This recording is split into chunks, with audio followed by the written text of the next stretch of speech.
Bismillahirrahmanirrahim. Assalamualaikum warahmatullahi wabarakatuh. Sahabat Insan Kamil dimanapun Anda berada, jumpa lagi dengan Ustadz Ari di podcast SDIT Insan Kamil Karanganyar. Nah, tak terasa ya, hampir 9 bulan pandemi ini berlangsung, dan kita juga tidak tahu sampai kapan pandemi ini akan berakhir. Tentunya banyak sektor yang terkena dampak dari pandemi ini, terutama di sektor pendidikan. Bagaimana tidak, sistem pendidikan yang semula dengan tatap muka kini harus beralih dengan sistem daring.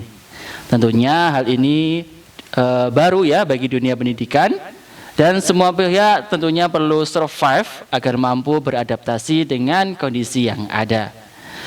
Namun tak jarang banyak orang tua yang mulai mengeluh dengan kondisi seperti ini.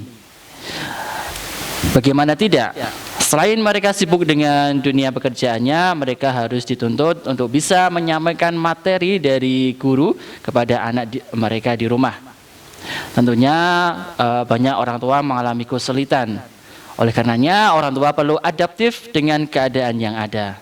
Nah, bagaimana menjadi orang tua yang adaptif? Hal inilah yang akan kita bahas di materi podcast hari ini.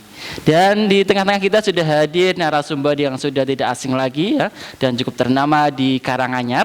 Siapa lagi kalau bukan Ibu Heni Wijayanti SPSI. Kita sambut saja Ibu Heni Wijayanti SPSI. Selamat pagi Ibu Heni. Selamat pagi Ustadz Ari. Bagaimana kabarnya hari ini? Alhamdulillah sehat. Ustadz Ari bagaimana? Alhamdulillah baik juga. Dan Ibu, sudah hampir 9 bulan ini ya pandemi sudah berlangsung di tengah-tengah kita. Yeah. Nah, dan sistem pendidikan pun beralih dengan sistem daring. Nah, menurut Ibu sendiri, sebenarnya sistem daring itu seperti apa? Baik, daring. Istilah yang booming muncul ketika pandemi ini juga muncul gitu ya.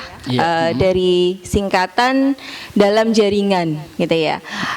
Dan kalau yang paling utama yang saya soroti dari pembelajaran daring ini adalah adanya pergeseran.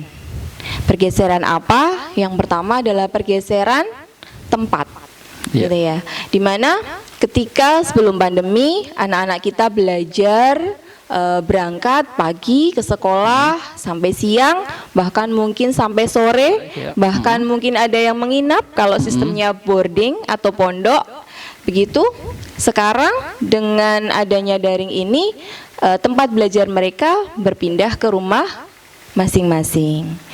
Kemudian otomatis karena pembelajaran itu bergeser dari tempatnya di sekolah kemudian berpindah ke rumah masing-masing, maka pergeseran peran mendidik pun juga ada pergeseran, yaitu dari guru dan jajarannya ke orang tua masing-masing.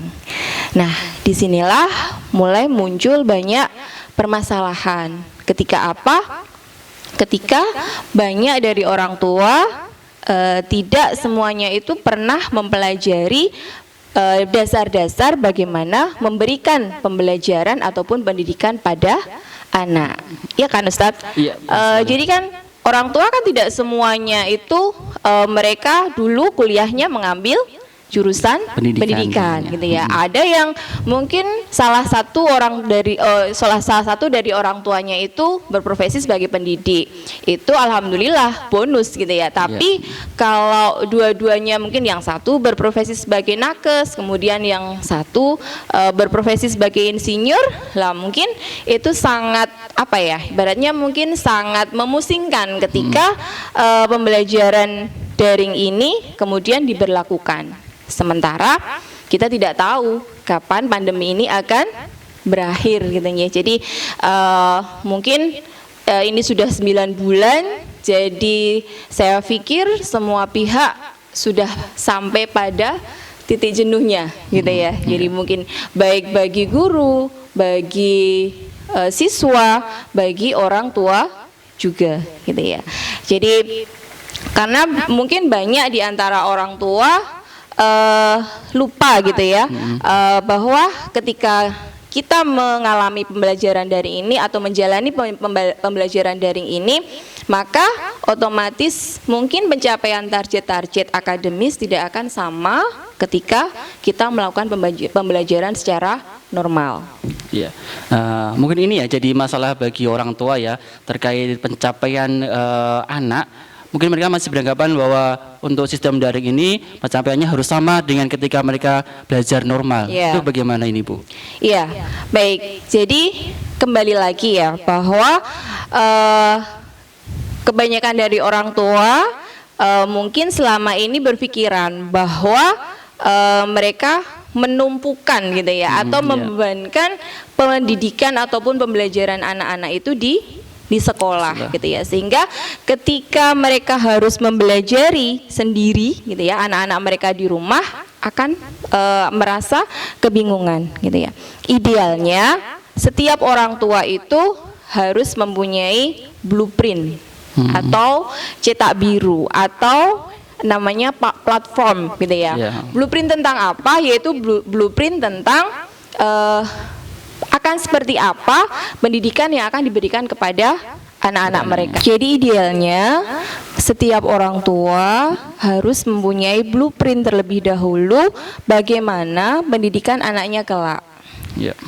Yang ideal sebelum anaknya masuk ke jenjang pendidikan manapun. Jadi sebenarnya sejak awal gitu ya.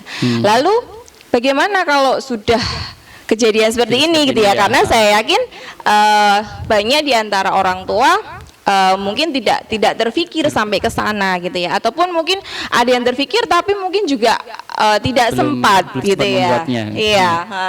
Iya, maka momen seperti ini kita gunakan, tidak apa-apa gitu ya, terlambat kita buatkan cetak biru ataupun blueprint pendidikan untuk anak kita mulai dari sekarang. Meskipun mungkin sudah terlambat, mungkin anak kita ada yang sudah ada di kelas 4, ada di kelas 5, bahkan di kelas 6. Ya, kita tetap buatkan untuk jenjang selanjutnya gitu ya. Kenapa saya katakan setiap orang tua idealnya punya blueprint atau cetak biru untuk pendidikan anak-anaknya?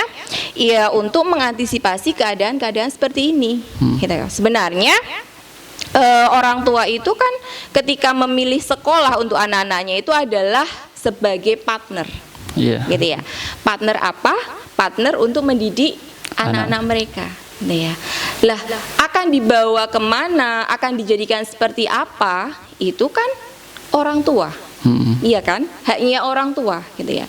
Maka idealnya seperti itu, gitu ya. Sekolah adalah partner dari orang tua. Maka ketika situasi menjadi seperti ini, ketika orang tua sudah mempunyai cetak biru itu tadi atau blueprint itu tadi, orang tua tinggal kembali ke cetak biru yang sudah dibuat, gitu ya. Jadi dan disesuaikan, gitu ya. Oh, kok ternyata tugas yang selama ini mungkin kita bebankan ke sekolah harus di handle lagi ke orang tua lagi. Gitu.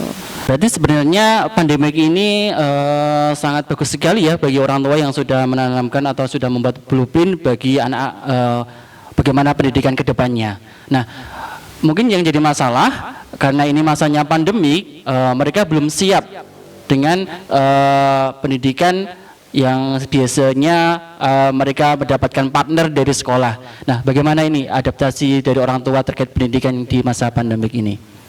Baik, karena itu tadi ya, kita kemarin itu kan tidak sekolah itu kan memang sepertinya mendadak gitu ya, mendadak, pengumumannya mendadak, anak-anak tidak masuk sekolah sampai dengan jangka waktu yang tidak bisa ditentukan. Dan ternyata sampai 9 bulan ini kalimatnya masih sama dalam jangka waktu yang tidak bisa ditentukan gitu. Baik, tentunya karena sudah lama, sudah 9 bulan, kita mau tidak mau harus bisa beradaptasi dengan keadaan yang ada gitu.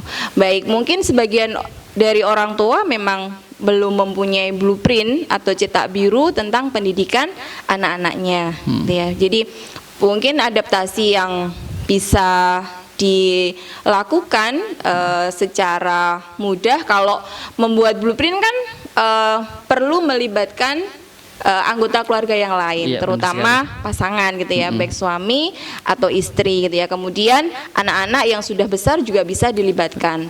Tetapi ketika mungkin belum bisa sampai ke sana, ada beberapa hal yang bisa orang tua untuk lakukan gitu ya.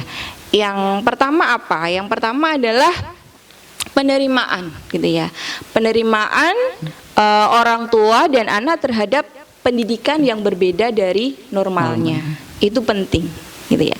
Biasanya kan ketika awal-awal seseorang itu mengalami peristiwa baru, kejadian baru ataupun mungkin sebuah benturan gitu ya, yang biasanya respon yang muncul itu kan adalah menyangkal gitu ya, denial gitu ya, gitu. Dan butuh waktu beberapa lama untuk bisa menerima keadaan.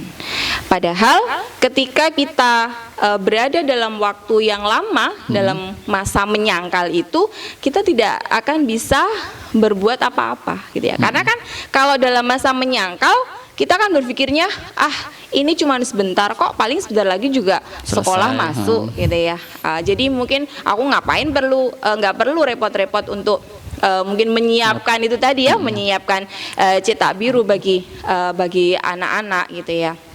Nah, ketika kita dalam masa seperti itu terus, maka ya kita akan berada di kondisi stuck gitu ya. Kita nggak maju-maju gitu ya. Ternyata qadarullah, Allah menetapkan bahwa ternyata pandemi ini belum bisa kita akhiri sampai 9 bulan, maka akhirnya kita terlalu lama dalam masa menyangkal itu sehingga mungkin muncul stres gitu ya. Kemudian uring-uringan pada anak gitu ya, karena targetnya gitu ya. Iya, karena kan targetnya tidak bisa terpenuhi gitu ya. Mungkin tidak bisa itu karena kan tetap sekolah kan, dari pihak sekolah mungkin ada hal-hal yang memang harus dipenuhi secara minimal gitu ya. Sedangkan mungkin orang tua sudah memang berada dalam titik jenuh, tidak bisa mengkondisikan anaknya lagi gitu ya, dan masih dalam masa menyangkal itu sehingga akhirnya stuck bahkan mundur gitu. Maka penerimaan ini penting. Jadi kita harus sama-sama bisa mengkondisikan keluarga gitu ya, baik suami, istri maupun anak-anak untuk menerima keadaan yang sekarang ini. Kemudian setelah itu kita berpikir realistis gitu ya, bahwa bagaimanapun hasil dari pembelajaran daring dan pembelajaran normal itu tidak akan bisa sama persis gitu ya dalam pencapaiannya. Iya toh, yang biasanya kita mungkin kalau belajar normal di sekolah itu dari jam 7:30, taruhlah 7:30 sampai jam 2, kemudian sekarang kita ganti dengan daring yang mungkin waktunya hanya beberapa, kemudian ada tugas, kan tetap berbeda gitu ya. Nah, jadi kita harus realistis gitu ya. Capaian-capaian yang secara akademis itu harus kita tinjau ulang kembali gitu ya, terutama dari orang tua ke anak gitu ya.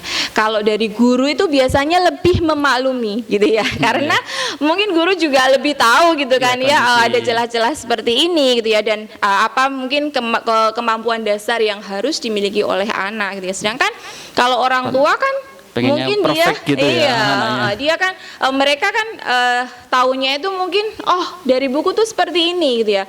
Kemudian dievaluasi, ada soal, dari situ kok anaknya belum bisa, kok belum bisa gitu ya. Nah, maka dari seperti itu, secara pencapaian atau harapan-harapan, ekspektasi orang tua terhadap capaian akademis anak itu perlu ditinjau ulang gitu ya. Kemudian kita alihkan ke apa? Karena ketika anak-anak kita berada lebih banyak di rumah, otomatis pembelajaran ataupun pendidikan yang bisa orang tua berikan kepada anak adalah pendidikan ataupun pengajaran yang berkaitan dengan kehidupan yang mungkin lebih nyata gitu. Jadi contohnya apa itu? Iya, jadi mungkin keterampilan hidup gitu ya, kemudian bagaimana berinteraksi sosial. Kalau di sekolah mungkin kan kita lebih banyak ke knowledge, ya kan, ke pengetahuan. Tapi untuk praktek, untuk kemudian bagaimana anak menjadi terampil berbuat sesuatu atau membuat sesuatu atau melakukan sesuatu, itu mungkin mereka memiliki waktu yang kurang untuk berlatih. Karena yang namanya keterampilan itu kan perlu untuk dilatih. Nah, disinilah celah gitu ya, ataupun peluang bagi orang tua ketika anak-anak kita itu sekarang dengan keadaan dipaksa lebih banyak belajar untuk di rumah, maka hal-hal itulah yang orang tua penuhi atau orang tua sampaikan ke anak-anak. Jadi tidak harus mulu-mulu bagaimana harus mengajarkan mapel kepada anak-anak kita gitu ya, yang mungkin itu juga membuat orang tua tambah beban juga gitu ya, tetapi bagaimana bisa melihat pembelajaran-pembelajaran lain yang lebih real yang bisa diberikan kepada anak kita. Pastinya ini tidak mudah bagi kebanyakan orang tua ya, meskipun mereka sudah menghabiskan waktu di rumah begitu banyak, tapi ternyata tingkat kepatuhan mereka kepada orang tua itu jauh berbeda daripada mereka pada gurunya. Itu bagaimana langkah-langkahnya itu bagi orang tua?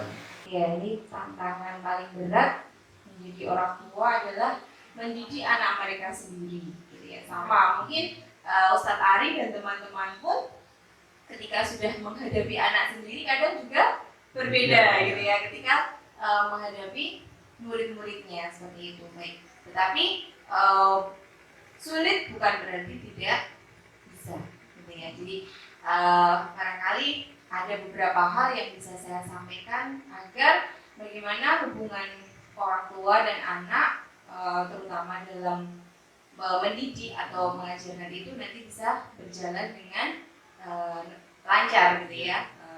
Yang pertama adalah apabila kita ingin sesuatu berubah, maka kita harus berubah terlebih dahulu.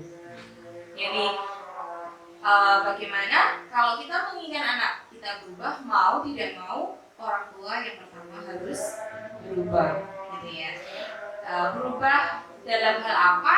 Ya dalam hal tadi ya, mungkin dari bagaimana penerimaan, bagaimana cara pandang gitu ya, sehingga dengan seperti itu nanti orang tua akan bisa menentukan target-target yang mungkin lebih real kepada anak-anaknya. Jadi perubahan yang pertama yang harus dilakukan adalah yang oleh orang tua. Kemudian setelah itu komunikasi. Orang tua tadi mungkin punya cetak biru, punya platform, punya ekspektasi kepada anak.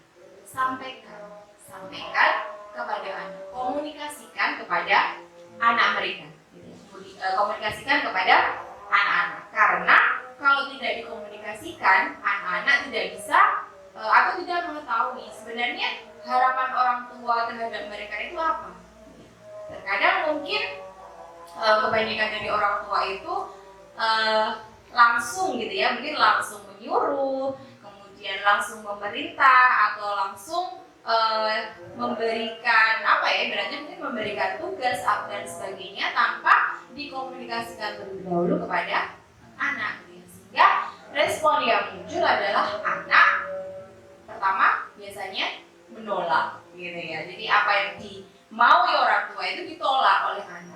Karena apa? Karena mungkin belum terkomunikasikan dengan baik. Ketika orang tua bisa mengkomunikasikan apa-apa yang mereka harapkan ke anak mereka, kemudian alasan kenapa anak mereka harus melakukan seperti ini, seperti itu mungkin bisa lebih diterima. Sehingga tingkat kepatuhan anak pun juga akan meningkat. Selain itu, ada yang namanya konsisten dan kongruen, gitu ya.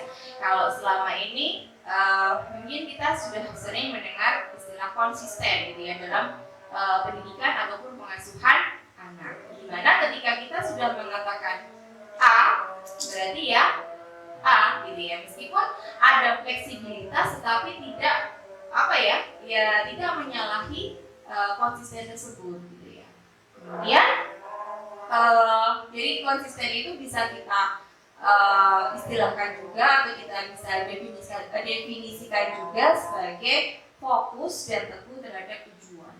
Jadi tujuan utama kita apa? Balik ke yang tadi ya, yang kemudian tadi ya. Tujuan utama kita apa? Nah, kita konsisten, orang tua konsisten dengan tujuan tersebut. Kemudian kongruen, ini seperti istilah dalam matematika. Kongruen adalah selaras dan sebangun. Artinya apa yang orang tua harapkan itu dilakukan oleh anak-anak juga harus selaras dan sebangun dengan yang dilakukan oleh orang tua.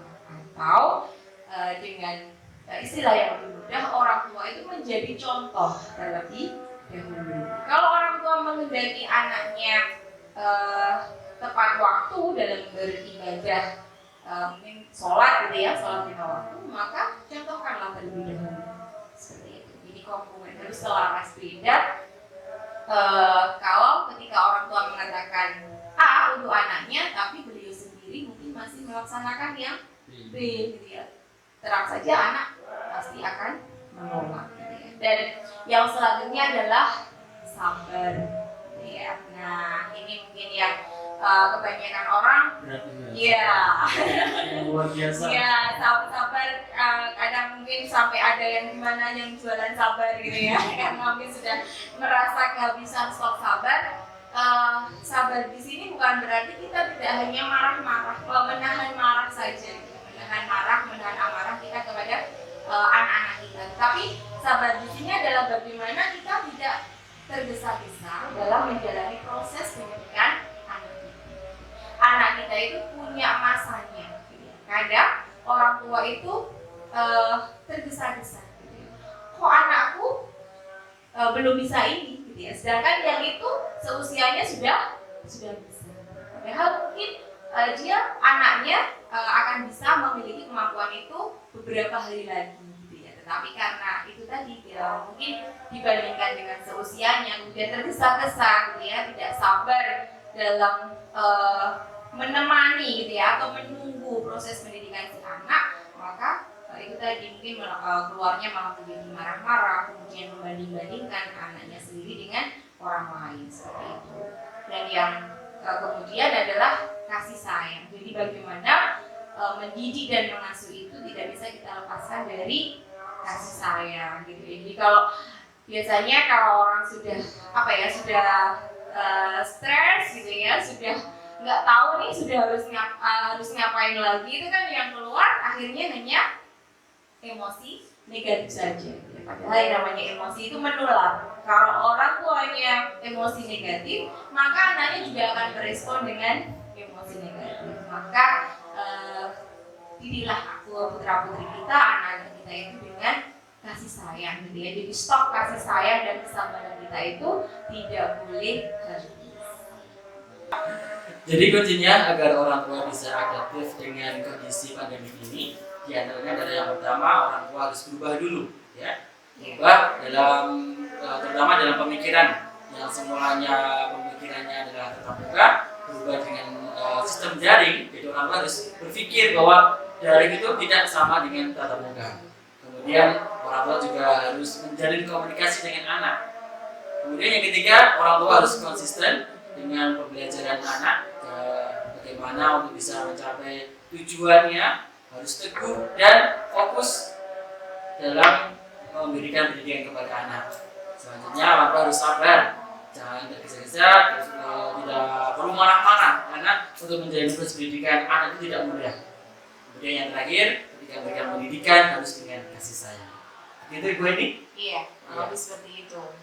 Terima kasih Ibu Eni sudah menemani kita untuk ngobrol bareng di sini, membahas tentang bagaimana menjadi orang tua yang adaptif. Sama-sama, semoga apa yang saya beri di sini bisa bermanfaat bagi para orang tua yang ada di rumah, yang mungkin sudah pusing gitu ya, atau mungkin sudah kehilangan cara untuk mendampingi putra putrinya belajar di rumah. Baik, sahabat Insan Kamil, demikian tadi perjumpaan kita di podcast SDIT Insan Kamil dengan topik pembahasan bagaimana menjadi orang tua yang adaptif di masa pandemi ini. Saya bertugas dan juga seluruh guru, ada kesalahan, mohon maaf. Kita jumpa lagi di podcast berikutnya. Wassalamualaikum warahmatullahi wabarakatuh.